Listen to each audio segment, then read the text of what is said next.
Assalamualaikum warahmatullahi wabarakatuh. Kami dari kelompok 2 akan membacakan materi kami yang berjudul Kimia Permukaan dan Koloid.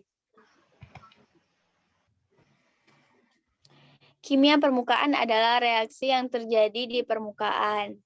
Contohnya, silet yang mengapung di atas air. Silet yang mengapung di atas air ini dipengaruhi oleh adanya tegangan permukaan.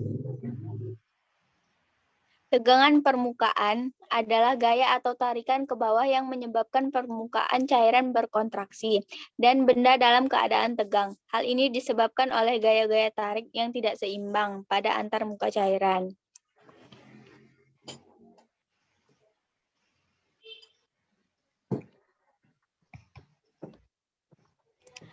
Manfaat tegangan permukaan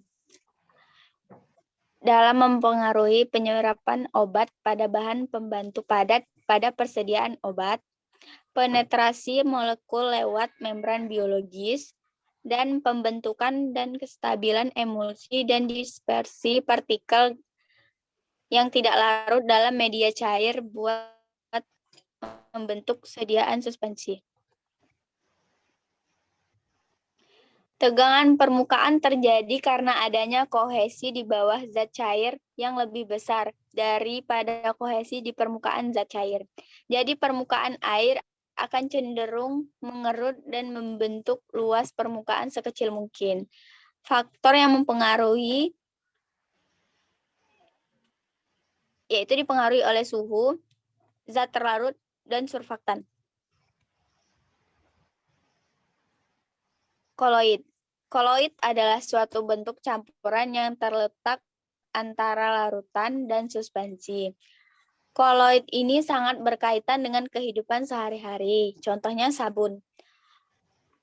Koloid ini adalah suatu sistem campuran menstabil atau seolah-olah stabil tetapi akan memisah setelah waktu tertentu. Koloid dalam oleokimia. Kimia adalah bahan kimia apapun yang berasal dari lemak atau minyak. Oleokimia merupakan produk kimia yang berbasis alam.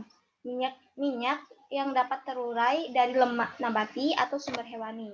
Contohnya yaitu minyak, sabun, dan deterjen. Kami mengambil contoh dari sabun. Sabun adalah salah satu contoh oleokimia yang bersifat koloid. Sabun bersifat koloid. Sifat koloid pada sabun akan menghilangkan partikel kotoran dengan cara mengabsorpsi atau dengan mengemulsi bahan berminyak yang menempel pada kain. Sistem koloid pada sabun bisa mengabsorpsi warna dan permukaannya cukup luas disebabkan oleh ukuran partikel koloid yang kecil dan membuat kemampuan absorpsi tersebut menjadi besar. Koloid pada sabun adalah sol, yang artinya sistem koloid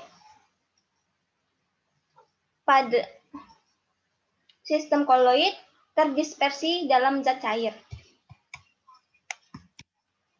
Sistem koloid merupakan suatu bentuk campuran atau sistem dispersi dari dua atau lebih zat yang bersifat homogen, namun memiliki ukuran partikel terdispersi yang cukup besar sehingga mengalami efek Tyndall. Sifat-sifat koloidnya ada efek Tyndall, gerak Brown, absorpsi koloid, muatan koloid, dan elektroforesis, koagulasi koloid, koloid liofil dan liofob, emulsi, dan kestabilan koloid. Pembuatan sistem dan komponen penyusun koloid. Pembuatan sistem koloid ada dua cara, yaitu cara kondensasi dan cara dispersi. Sedangkan komponen penyusun koloid ada dua, yaitu fase kontinu, yaitu medium pendispersi jumlahnya yang lebih banyak. Yang kedua, fase diskontinu, yaitu medium terdispersinya jumlahnya lebih banyak. Itulah hasil dari penjelasan kami, lebih kurangnya kami mohon maaf, kami akhiri. Wassalamualaikum warahmatullahi wabarakatuh.